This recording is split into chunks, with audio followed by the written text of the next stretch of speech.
Stand up comedian Kunal कामराने उपमुख्यमंत्री एकनाथ शिंदेंवर आपल्या कार्यक्रमादरम्यान एक कविता सादर केली। त्याने आपल्या कार्यक्रमादरम्यान महाराष्ट्राच्या राजकारणावर टीका करत एकनाथ शिंदेंवर कडक निशाणा साधला। यानंतर राजकीय वर्तुळात खळबळ उडाली आहे। शिवसैनिकांनी कुणालच्या सेटवर तोडफोड केली। याशिवाय त्याच्या विरोधात कारवाईचा इशाराही देण्यात आलाय। दुसरीकडे शिवसेना उद्धव बाळासाहेब ठाकरे पक्षाचे खासदार संजय राऊत यांनी कुणाल कामराच्या कवितेचे व्हिडिओ ट्विट केलाय आणि कुणालची कमाल म्हटलंय।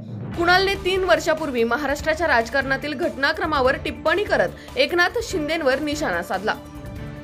दुसरीकडे शिंदेंच्या कार्यकर्त्यांनी संताप व्यक्त करत कुणाल कामराचा कार्यक्रम झाला त्या ठिकाणच्या स्टुडिओची तोडफोड केली। या वादग्रस्त व्हिडिओमध्ये त्याने पंतप्रधान मोदी आणि अमित शहा यांच्यावरही टीका केली आहे। या प्रकरणात पोलीस ठाण्यात तक्रार दाखल करण्यात आली आहे। लवकरच या प्रकरणात FIR दाखल होऊ शकते।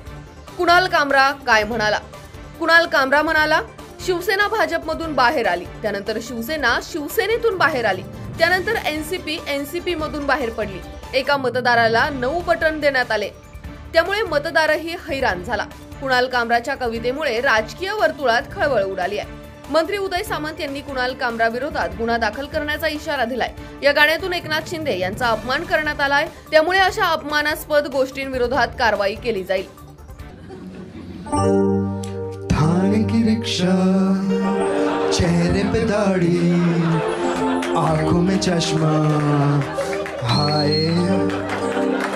थाने की रिक्शा, चेहरे पे दाढ़ी, आंखों में चश्मा, हाय। एक झलक दिखलाए कभी गुवाहाटी में छुप जाए। मेरी नजर से तुम देखो गद्दार नजर वो आए।